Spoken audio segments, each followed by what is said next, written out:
એ કણ જેને વિજ્ઞાન નથી કાચ જોઈ શકતો કે નથી આ આંખ આપણી જોઈ શકતી, આંખનો કાચય સમર્થ નથી ને વિજ્ઞાનનો કાચય સમર્થ નથી, એમાં એની દ્રષ્ટિ પડેલી છે, એની પોતે બી પડેલો છે દ્રષ્ટિ બી. સાધુ સંતો ઋષિમુનિઓ અને જે ભક્તો ઉપર આચરણ તો લાગતા જ, લંચન તો લાગતા જ, અને તે લોકોને બાપુ ચમત્કાર કા પોતાની શક્તિ કા પોતાની રીતિથી લોકોને દૂર કરતા. એનું સત્સંગ વિવેક ન હોય, રામ કૃપા બીનું સુલભે ન સોય.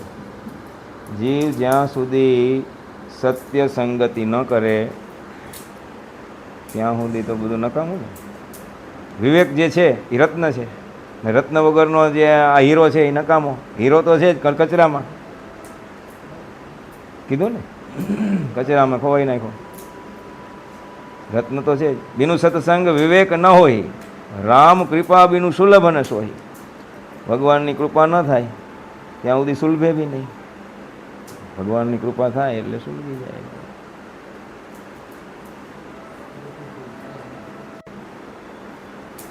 સુમતિ કુમતિ સબકે ઉર રહી. ઉર માને હૃદયમાં,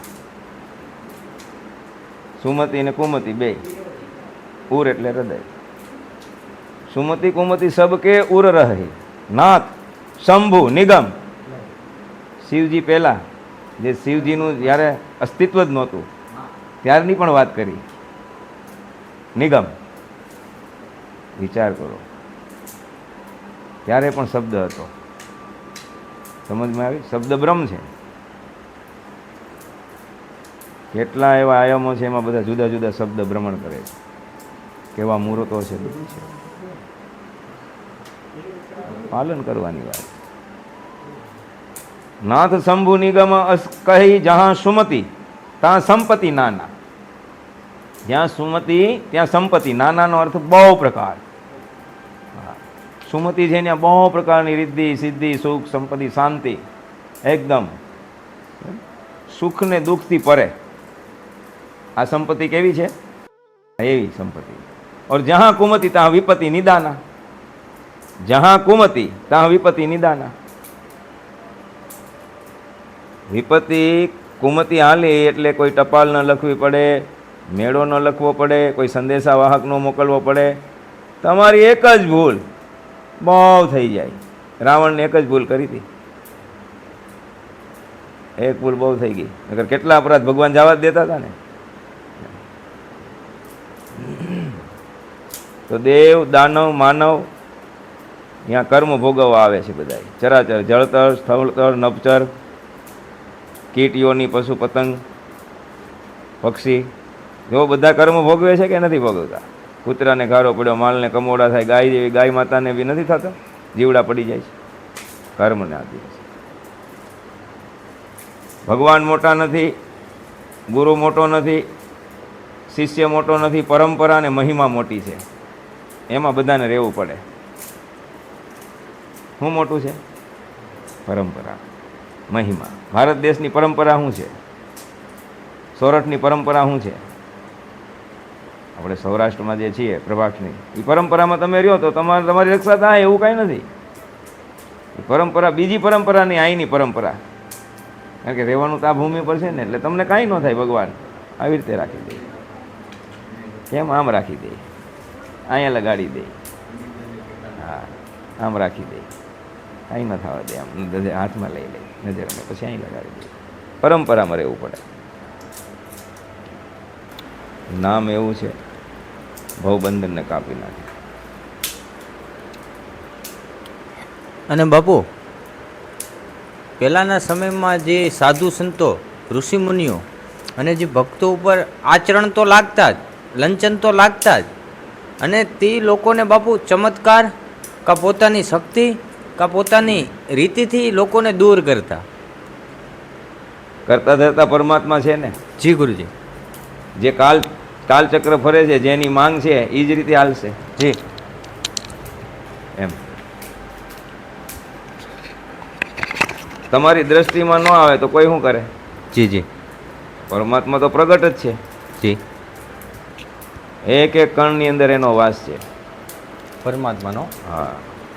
તમને પ્રકૃતિ વધારે સારી શું કરવા લાગે છે? એમાં પરમાત્મા બહુ મોટો ભાગમાં પડેલો છે. જી કીધું ને એને કણ કણમાં, અણુ અણુ. એ કણ જેને વિજ્ઞાન નથી કાચ જોઈ શકતો કે નથી આ આંખ આપણી જોઈ શકતી, આંખનો કાચય સમર્થ નથી ને વિજ્ઞાનનો કાચય સમર્થ નથી. જી એમાં એની દ્રષ્ટિ પડેલી છે, એની પોતે બી પડેલો છે. દ્રષ્ટિ બી છે ને પોતે બી પડેલો છે. દ્રષ્ટા બી છે ને, સાક્ષી તો છે જ ને. જી બાપુ. હા, ને પડેલો છે એમાં એ. એટલે ઋષિમુનિઓ બધાએ સમુદ્ર કિનારે, પહાડો, જી જંગલો આવું બધું પસંદ કર્યું. જી જી કર્યું ને. જી તેમાં વધારે કણની અંદર એ પરમાત્મા જથ્થો જાજો છે, એટલે એને જલ્દી જે વસ્તુ 100 વર્ષમાં પ્રાપ્ત થવાની હોય એ 10 વર્ષમાં થઈ જાય. આપણે તો એવું કઈ 2 દિવસ જાય તો સુવિધા લઈને જાય ને ક્યાંય. પ્રકૃતિને તો ગોદમાં જાતા જ નથી. જી બાબુ. એટલે બેવડા વળી ગયા, ગોટો વળી ગયા, વિચારો ગોટો વળી ગયા, એના માણસ ગોટા વળી ગયા આમાં. હા, વિચારો ક્યાં એવા છે અત્યારે? બીક કેટલી છે, આધીન થઈ ગયા. જીવનમાં વ્રત કરવું જોઈએ, 24 કલાક પાણી વગરનું, એને વ્રત કહેવાય. એમાં જપ કરવો જોઈએ, એમાં તપ થઈ જાય. જપ કરવો એટલે વ્રતની યારે તપ જોડાઈ જાય. જપ તપ જી વ્રત, યમ ને ઓર નિયમ, આ 5 વસ્તુ ક્રમમાંથી કોઈ પણ એક હજળ હોય તમારી પાસે તો હાલે. હજળ હોવી જોઈએ તમારી પાસે. છેલ્લા શ્વાસ સુધી આમ જ કરવાનું હોય. હા, 5માંથી જપ અથવા તપ, વ્રત અથવા યમ યા નિયમ, 5માંથી કોઈ એક વસ્તુ પકડી લે. અને 5એ 5 હોય તો શું ઘટે? અને બાપુ થોડોક અષ્ટાંગ યોગમાં પ્રકાશ પાડો ને બાપુજી, કે 8 પ્રકારનો યોગ એ કી કહેવાય છે?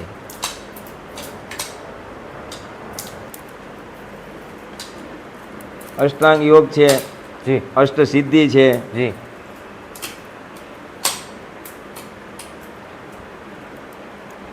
એ ભક્તિ શ્રેષ્ઠ છે જી બાપુ. બધામાં. જી ભક્તિ છે એ માતા છે જી આ બધાની. જી બાપુ. કરતા ધરતા સમૂળ બીજનું જે સંગઠન કરીને રાખ્યું છે એ ભક્તિ છે. જી બાપુ. હા, યોગનું, જ્ઞાનનું, વૈરાગનું, શ્રદ્ધાનું, જી. ભાવનું, પ્રેમનું, બલિદાનનું, એ ભક્તિ છે. જી હા, ભક્તિ સમૃદ્ધ છે, એનાથી સમૃદ્ધ કોઈ નથી. અષ્ટાંગ યોગ ફેલ છે, જી બાપુ. 8 સિદ્ધિ બી ફેલ છે. એ તો તણકલું છે. જી બાપુ. સીતા માતાએ રામ તણકલું એક તૃણધર ઓટ કહત ભાઈ દે સુમીરી અવધપતિ પરમ શને, એક તણકલું અષ્ટાંગ યોગ છે. હા, એક તણકલું. 8 સિદ્ધિ છે, એક તણકલું. જી બાપુ.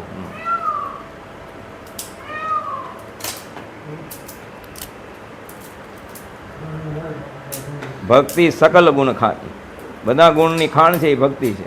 જી જી એમ અષ્ટાંગ યોગ બી એક ગુણ છે, તો ભક્તિનો જ છે એ, સકલ ગુણ ખાન.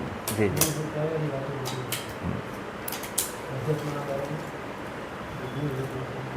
એવી. અને ભક્તિ અને માયા બે વાચક સ્ત્રીવાચક છે. જી યોગ ને જ્ઞાનક, જી જ્ઞાન और વૈરાગ એ પુરુષવાચક છે, જી. એ પ્રબળ છે. જ્ઞાન તે સમજાવી દે, સમજ્યા? વૈરાગ છે પ્રબળ, જી બાપુ. और એ અબળા છે. એમાં આ ત્રણેયને છોડી કોઈ વિજ્ઞાની મુનિ એમ કહે છે જ્ઞાન और ભક્તિમાં કાંઈ ભેદ નથી. જી પણ એ કેવું જ્ઞાન? નિર્મળ જ્ઞાન. કેવું? નિર્મળ. નિર્મળ. કેવો? નિર્મળ. અહમ બિલકુલ નહીં, અહમ અસ્મિ, અહમ નહીં. હા, મારામાં પ્રભુ છે और એક કણકણમાં પ્રભુ છે. જી બાપુ. અહમ અસ્મિ, બધામાં પ્રભુ છે. એવું સરળ સ્વભાવ સો મોહી પાવા, મોહી કપટ છલ છિદ્ર ના ભાવા. કપટ નહીં, છલ નહીં, છિદ્ર નહીં, એકદમ જેસા હે વૈસા બધામાં પડી જાય. રાજામાં, રંકમાં, એમ હરેક જીવમાં. તો દયા મુખ્ય છે. જી બાપુ. અને દયા જે છે એ હૃદયથી આવે. તો હૃદય કોમળ ન થાય ત્યાં સુધી દયા ન આવે. જી જી દયા ન આવે તો જ્ઞાન ન થાય. જ્ઞાન થાય પણ અહંકારવાળું જ્ઞાન થાય, શાસ્ત્રનું થોથાનું ઓલું અનુભવનું જ્ઞાન ન થાય, ભક્તિની અંદરથી નીકળે એ જ્ઞાન ન થાય. જી બાપુ. જ્ઞાન ભક્તિમાં આટલું અંતર છે. નિર્મળ મન નિર્મળ જ્ઞાની છે એ ભગવાનનો છે. એટલે કોઈ મુનિ વિજ્ઞાન એમ કે કોઈ કે સંભવ ખેદા